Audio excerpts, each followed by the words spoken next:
In the canyon, gravity is the ultimate killer. One slip can turn a hunter into prey.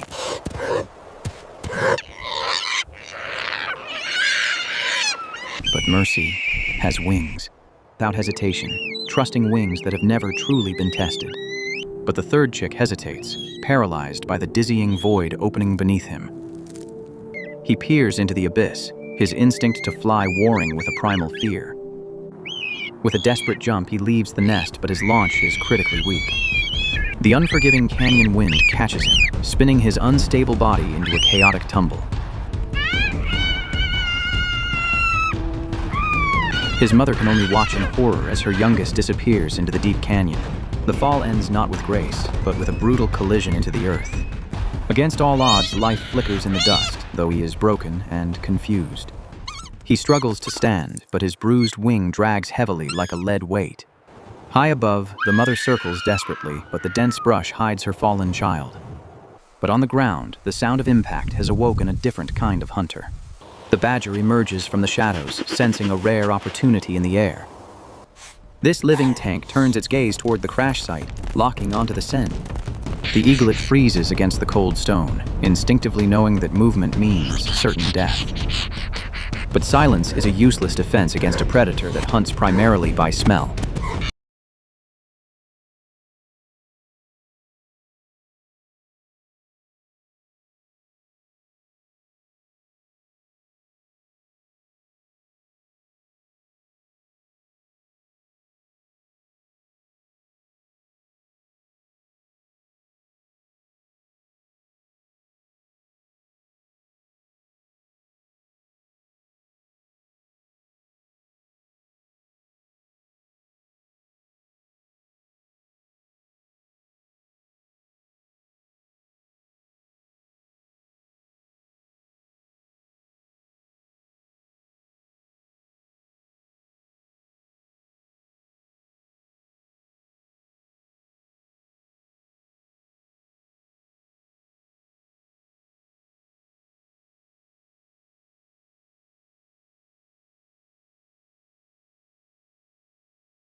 Deep within the protective brush, the bruised hunter scurries away to lick its wounds.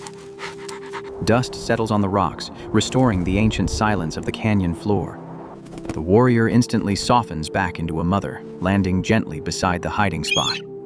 From the darkness, a trembling ball of feathers emerges, shaken but miraculously alive.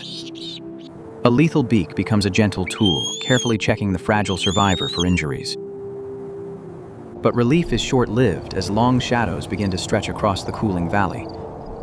Night brings new terrors to the ground, and the floor is no place for a bird. He summons every ounce of courage, leaping awkwardly onto the first granite step. Above him, his mother waits, her intense gaze demanding strength he doesn't know he possesses. It is a brutal climb, using beak and talon to conquer the vertical rock face. His injured wing drags painfully against the stone, a constant, stinging reminder of the fall. Loose gravel gives way, and for a heart-stopping second, gravity tries to claim him again. Seeing his struggle, the mother descends, offering the silent comfort of her proximity. With one final exhausted heave, he pulls his battered body onto the safe ledge. As the sun sets, they stand united, high above the dangers of the world below. The heat of the day evaporates, replaced by the cool, indigo embrace of twilight. Under the watchful moon, the survivor sleeps, safe beneath the wing of his protector. Elsewhere on the forest floor, the defeated tank returns to its relentless, solitary work. These curved claws are not just weapons, but powerful excavation tools designed for Earth.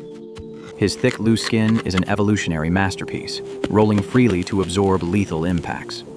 He is not a villain, merely a hungry opportunist fueling a truly immense metabolism. And deep beneath the roots, he finds a safety that the open sky cannot offer. High above, the ruler of the skies prepares patiently for the challenges of the day. Vision is their greatest weapon, spotting tiny movements from over 3 kilometers away. Their talons lock with crushing pressure, 10 times stronger than the grip of a man. Every feather must be zipped and groomed to perfection to master the turbulent wind. The sun reclaims the valley, burning off the mist and bringing new warmth to the stone. For the young survivor, this light marks the moment of ultimate truth. He stands at the edge again, but yesterday's paralyzing fear has hardened into resolve.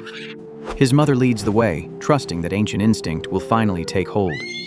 He throws himself into the void, committing his life to the mercy of the air. But this time he does not fall. He catches the wind and begins to rise.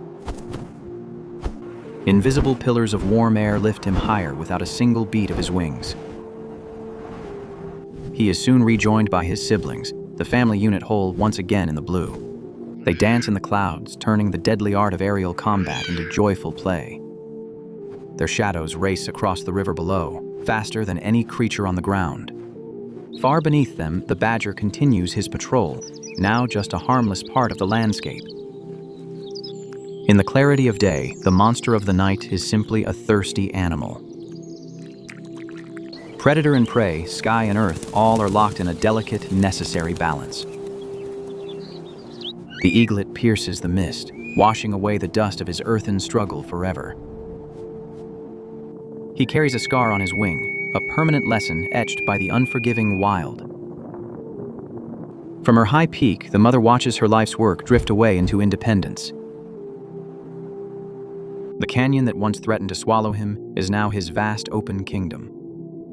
The river below holds his future, connecting the depths of the water to the sky. Together they fly toward the sun, leaving the darkness of the fall far behind. The cradle on the cliff sits empty, its purpose finally fulfilled by the wind. Seasons turn the green leaves to gold, marching the cycle of life inevitably forward. Deep within the earth, the badger rests, indifferent to the vast sky above.